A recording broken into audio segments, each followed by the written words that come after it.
Yes, it is time. It is time for me to renew this lace front.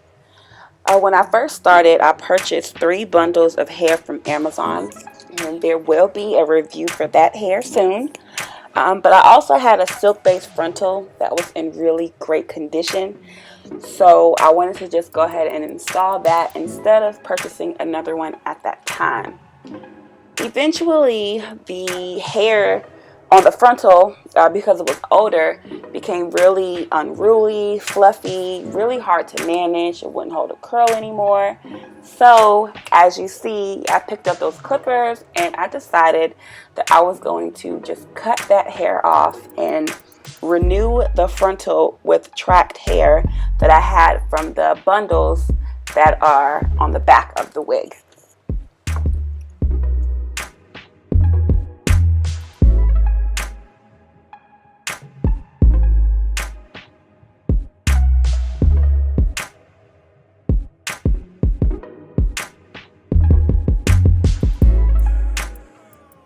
Now you do want to make sure that when you finish cutting that your foundation is flat, because at the end of the day you always want your hair to be laid, and if it has lumps and bumps, that is not going to look good.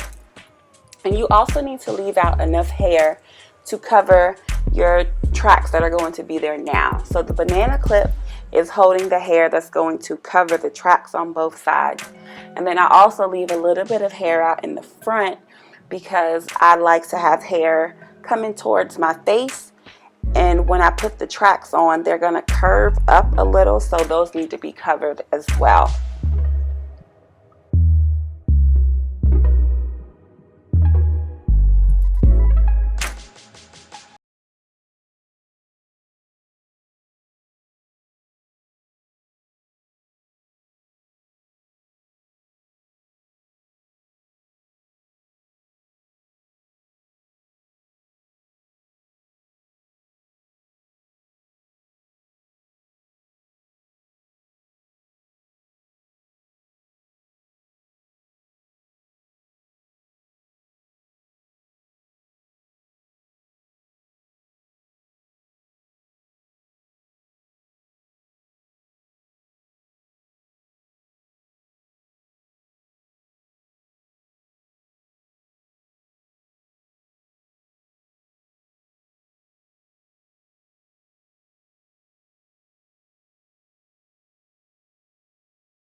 As I make my way up to the leave out portion, I make sure to keep an eye on the security of the wig, because like I said, you really don't want to have any lumps and bumps, because now that there's tracks there, if you have lumps, oh, you are going to see those lumps, and that defeats the whole purpose of making the hair. So you definitely want to make sure that your foundation is flat.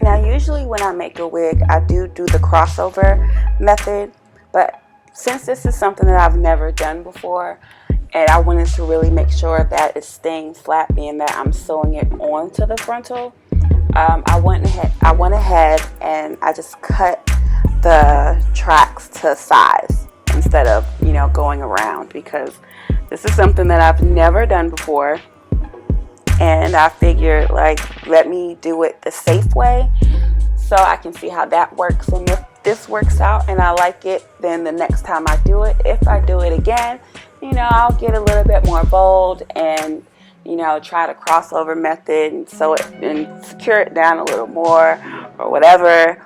But this time around, I did go ahead and cut the tracks, and I think I added about 5 tracks to each side.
I didn't want to get rid of this part of the video though, because it's showing how I finished it off, and it also shows the final look at the end. Once I get to the end of the sewing process, I do go ahead and set the middle part with some conditioner, water, and some heat protectant to protect the new hair for when I flatten it down, to make sure that it's super flat and natural.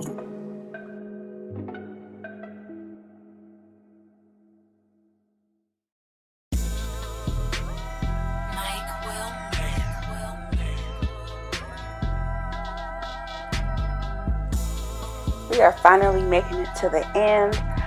I'm doing the very last track as close as I can to the lead out part that's up there.